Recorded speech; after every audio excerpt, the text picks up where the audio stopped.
Sahabat dan saudaraku, mari menggunakan waktu mempelajari firman Tuhan hari ini.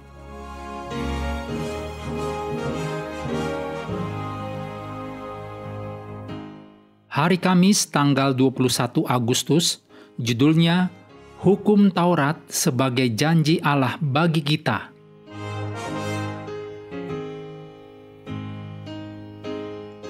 Kita mulai dengan doa singkat yang didasarkan dari Ibrani 7 ayat 22. Yesus adalah jaminan dari suatu perjanjian yang lebih kuat. Amin.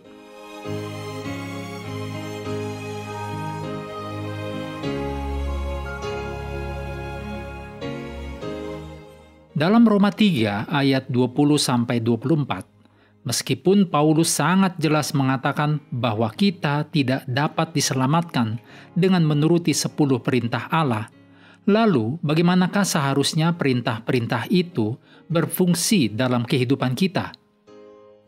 Arti bahasa Ibrani bagi istilah dabarim yang digunakan dalam tulisan Musa untuk menggambarkan 10 perintah Allah yang ditulis dalam Keluaran 34 ayat 28, Ulangan 4 ayat 13, dan Ulangan 10 ayat 4, tidak secara harfiah berarti perintah, tetapi firman. Kata dabar atau bentuk tunggal ini dapat berarti janji. Itulah sebabnya di banyak ayat, dabar diterjemahkan baik dalam bentuk kata benda atau kata kerja yang menyatakan janji. Dalam 1 Raja-Raja 8 ayat 56, 2 Tawarik 1 ayat 9, Nehemia 5 ayat 12 dan 13, Ulangan 1 ayat 11, Ulangan 6 ayat 3, Ulangan 9 ayat 28, Yosua 9 ayat 21, Yosua 22 ayat 4, dan Yosua 23 ayat 5. Ellen G. White memberikan sebuah pemahaman tentang fungsi dari Dekalog 10 perintah adalah 10 janji yang ditulis dalam SDA Bible Commentary Jilid 1 halaman 1105. Dekalog harus dipahami sebagai janji-janji dari Tuhan yang akan menuntun kita ke jalan yang benar sehingga Tuhan dapat melakukan hal-hal yang luar biasa bagi kita. Tetapi kita harus menurutinya. Dalam Roma 10 ayat 4, ada pernyataan Paulus bahwa Kristus adalah akhir dari hukum Taurat. Pemahamannya adalah, Paulus menyatakan bahwa Yesus Kristus adalah telos dari hukum Taurat, tetapi bukan dalam arti bahwa Kristus membatalkan hukum Taurat atau meniadakannya. Sebaliknya, ini berarti bahwa Kristus adalah tujuan dan maksud dari hukum Taurat. Ini tidak berarti bahwa korban penebusan Yesus mengakhiri keabsahan dan kekekalan hukum Taurat.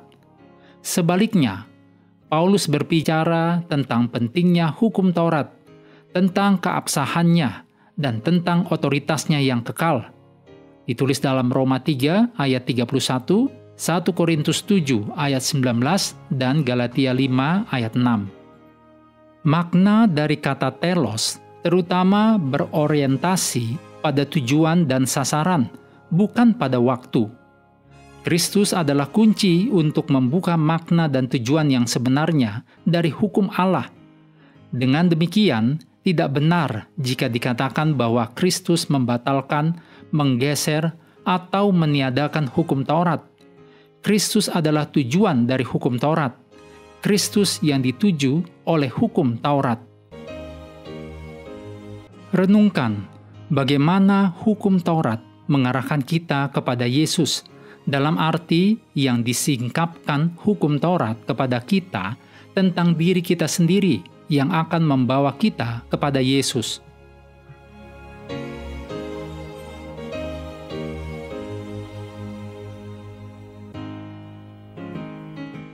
Mengakhiri pelajaran hari ini, mari kembali ke ayat inti. Keluaran 19 ayat 4-6. Kamu sendiri telah melihat apa yang kulakukan kepada orang Mesir, dan bagaimana aku telah mendukung kamu di atas sayap Raja Wali dan membawa kamu kepadaku. Jadi sekarang, jika kamu sungguh-sungguh mendengarkan firman-Ku dan berpegang pada perjanjian-Ku, maka kamu akan menjadi harta kesayangan-Ku sendiri dari antara segala bangsa, sebab Akulah yang empunya seluruh bumi. Kamu akan menjadi bagiku kerajaan imam dan bangsa yang kudus.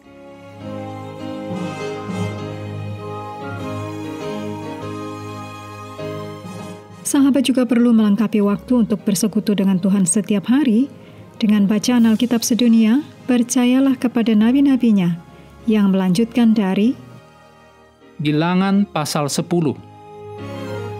Tuhan memberkati kita semua.